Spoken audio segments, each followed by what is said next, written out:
The Story of Poppyseed, written and illustrated by Barbie Sargent.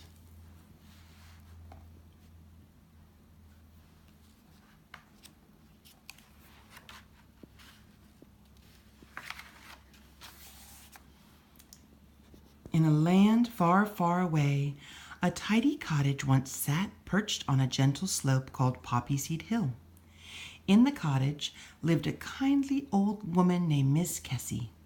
Miss Kessie's constant companion was a happy little mouse named Mosky.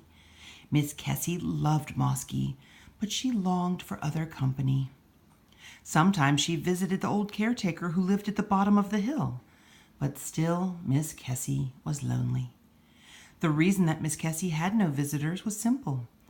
A river curved around the bottom of Poppyseed Hill, and in that river lived a terrible monster.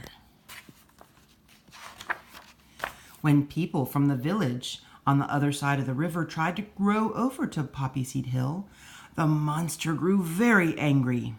Glue Glue, as he was called, thrashed his huge body in the water and made giant waves that splashed on the shore. Wind from his wild movements bent the trees by the river's edge. Finally, no one tried to cross the river anymore, and Miss Kessie gave up hoping for visitors. Late one summer night, however, Miss Kessie heard a soft knock at her door.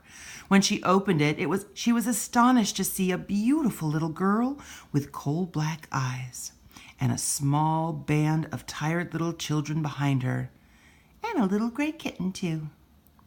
"We're sorry to bother you so late," said the child, "but we've been on a long, long journey. Tonight we found our way through the deep, dark woods on the other side of the hill and could not go any farther." "Come in, children," said Miss Kessie. "Poor things, you must be starved."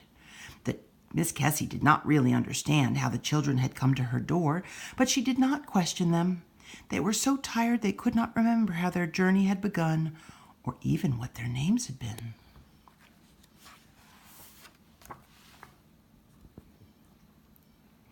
In the cozy kitchen, Miss Kessie gave each child a warm bowl of stew and a poppyseed roll. They ate the food hungrily.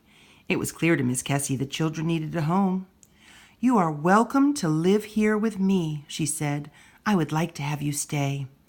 She went on to say that life was fine on Poppyseed Hill, except for one problem.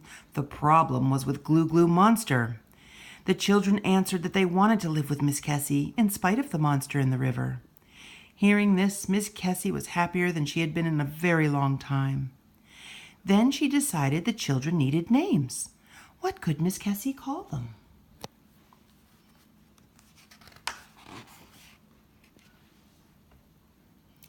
First, she named the girl with the coal-black eyes, calling her Poppyseed, in honor of the beautiful poppies that grew on Poppyseed Hill. But for the life of her, Miss Kessie couldn't think of names for the other children. Then she noticed the spices on her shelf. Surely these children would bring spice back into her life, and she would name them after her favorite spices. The boy in the bright red cap, who was in fact Poppyseed's dearest friend, was named Oregano. When Miss Kessie named the next three children, she changed the way each spice was spelled to make the children's name more special. The earnest little fellow in the sailor suit was called Bay Leaf. Tarragon was the bouncy little girl with pigtails who always tried hard to keep up with Poppyseed. The red-haired girl with a round straw hat was named Cinnamint for two good spices, cinnamon and mint. The last child, a quiet little black girl, was named Mocha.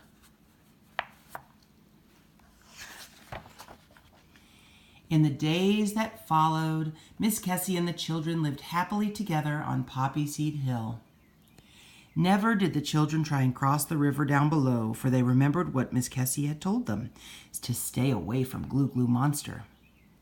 Mosky Mouse followed Poppyseed everywhere. When she went to pick up apples, he scampered up the tree for her and dropped down the brightest red apples he could find.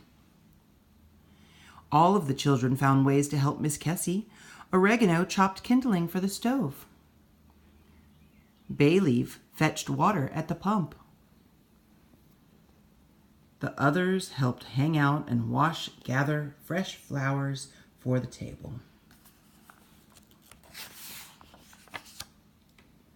One day, Poppyseed took freshly baked cookies down to the hill of the caretaker. While she was there, she saw children from the village playing on the other side of the river. "If the monster didn't get angry," Poppyseed said to the caretaker, "we could cross the river and play with those children." The caretaker, a wise old man with elf-like features, answered Poppyseed mysteriously, saying, "Hear me well and do not listen to the monster's angry song. Hear another deep within, where songs belong." Poppyseed asked the caretaker to explain his words. When he would not, she walked slowly back up the hill. Inside the cottage, she told Miss Kessie how very much she would like to play with the children on the riverbank. Miss Kessie had an idea. If Poppyseed and the others couldn't play with the children across the river, at least they could send them cookies. The cookies would be carried across by the friendly white doves that lived on Poppyseed Hill.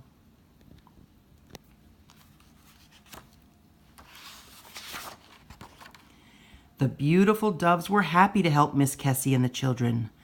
Fresh cookies were quickly wrapped in little packages light enough for the birds to carry. Soon one white dove after another was flying across the river. When the children on the other side received the little packages, they clapped their hands with delight. Suddenly the waters in the river began to churn. A wind came up and the sky darkened. It was the angry monster turning day into night. Each time a dove crossed the river, the monster stirred the waters more furiously. Waves crashed on the shore and began to flood the caretaker's home. The storm was so fierce that Miss Kessie said that, and the children stopped sending the birds across the river. The doves returned to their roost, and little by little, the water calmed and the monster's tail disappeared from sight. Late in the afternoon, Poppyseed and Mosky Mouse walked down the hill to the caretaker's house. Poppyseed was troubled by the day's events. "Tell me, please," she said to the caretaker, "why was the monster so angry today? We were just trying to do something nice for the children across the river. We try to do nice things for everyone." "Everyone?" said the old man, and then he spoke in his mysterious way once more, saying, "Sometimes what is very near is hard to see and hard to hear." Poppyseed looked unhappy. What was the caretaker trying to tell her? Then, all of a sudden, Poppyseed knew the answer. "I've got it," she cried. "Thank you, caretaker. I have to go tell Miss Kessie and the others." And Poppyseed ran up the hill so fast that Mosky had trouble keeping up with her. She burst into the cottage where Miss Kessie was reading to the children. "Excuse me, Miss Kessie," she said, "but I've just figured out why the monster gets so mad when we go near the river. It's because we don't pay any attention to him. We haven't tried to be his friend." Miss Kessie thought Poppyseed just might be right. She suggested that they bake a monster-sized cookie the very next day and offer it to Glue Glue as a present. Right after breakfast the next morning, the children gathered around to help Miss Kessie mix a very large batch of cookie dough. A cookbook lay nearby unopened. Miss Kessie knew the recipe by heart. She explained to the children that they would bake the cookie in sections and then glue the sections together with icing. The monster's cookie would have to be big, nearly as big as the kitchen table. While the others worked, Mosky Mouse made up a little baking song. "Mix and measure, stir and bake, not a pie and not a cake, just one cookie full of spice. Miss Kessie's cookie will be nice." When the cookie was nearly finished, Poppyseed wrote a poem for the monster. She did not know if Glue Glue could read, but she wanted to give it to him just in case he could. "Glue Glue monster, it is true. This great big cookie is just for you. We will bring you flowers too. Please be our friend. Oh, please, Glue Glue. Love, Poppyseed."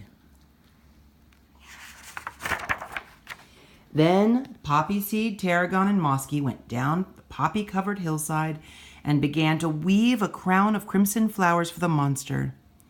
Tarragon was excited and danced around the field as she gathered flowers. Mosky, however, was nervous about meeting the monster. "We don't know how big he is," said the little mouse. "How shall we know what size to make his crown?" "Don't worry about the size, Mosky," said Poppyseed. "The important thing is that will Glue Glue accept our presents at all?"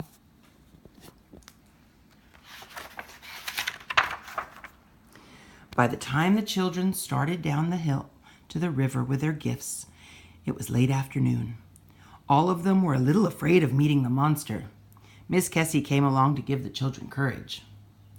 The caretaker met Poppyseed at the bottom of the hill. They looked out at the river, but the monster was nowhere to be seen. Poppyseed began to hope that they wouldn't see the monster after all. The old caretaker tried to encourage her. "Don't be afraid," he said. "Just call out his name the way you would call a friend." Poppyseed walked nearer to the water's edge. "Glue Glue," she called. "Where are you? We have presents for you." The other children reached the bottom of the hill, and they too began to call, "Glue Glue, where are you? We have a giant cookie for you." Help me call for him. "Glue Glue, where are you? We have presents for you. Glue Glue, where are you?" Then Poppyseed and Oregano saw whirlpools in the flowing river, and that meant the monster was there and heard them calling. Oregano spotted a round bump in the water. It was the top of the monster's head. What? Suddenly the monster rose quietly from the water. Glue Glue was huge. Poppyseed's heart began to beat very fast. Oregano looked pale and was pulling back from the river's edge. "Oregano, we mustn't run away," Poppyseed whispered, even though she too was very frightened. "Quick, give him the cookie." "Here, Glue Glue," Oregano said, his voice trembling. "This cookie is for you." The monster lowered his head towards Oregano and slowly opened his enormous mouth. Oregano was very afraid. He thought Glue Glue was going to eat him up. But the monster just looked steadily at the boy as he reached for the big cookie. Not only did Glue Glue like his cookie, but he also let Poppyseed put the crown of flowers on his head. He smiled when Poppyseed read the poem to him, and then he gestured to all the children as if inviting them onto his back. Miss Kessie couldn't believe her eyes. The monster wasn't a monster at all. He was altogether friendly. Miss Kessie stood on the shore with the caretaker while Glue Glue gently carried the children across the river. At last they could go visit the children on the other side.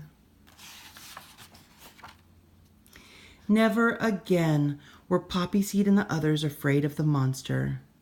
And the children in the village also learned to trust Glue Glue. Whenever they wanted to visit Poppyseed, he ferried them across the river as smoothly as he was able. The days that followed were busy and happy. There were cookies to bake for Glue Glue and hugs and kisses to give to Miss Kessie. In the evenings, Bayleaf played a song to say thank you on his violin while the sun sank slowly down. He was being thankful for a snug cottage on a gentle slope on a home at Poppyseed Hill. The end. We have enjoyed this book for almost 8 years now. Thank you, Aunt Sue, for loaning it to us. We hope your grandchildren enjoy it as much as our girls have. And we've recorded this so that we can always read it.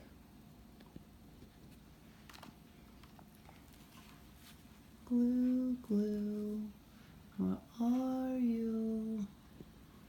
We have a giant cookie for you.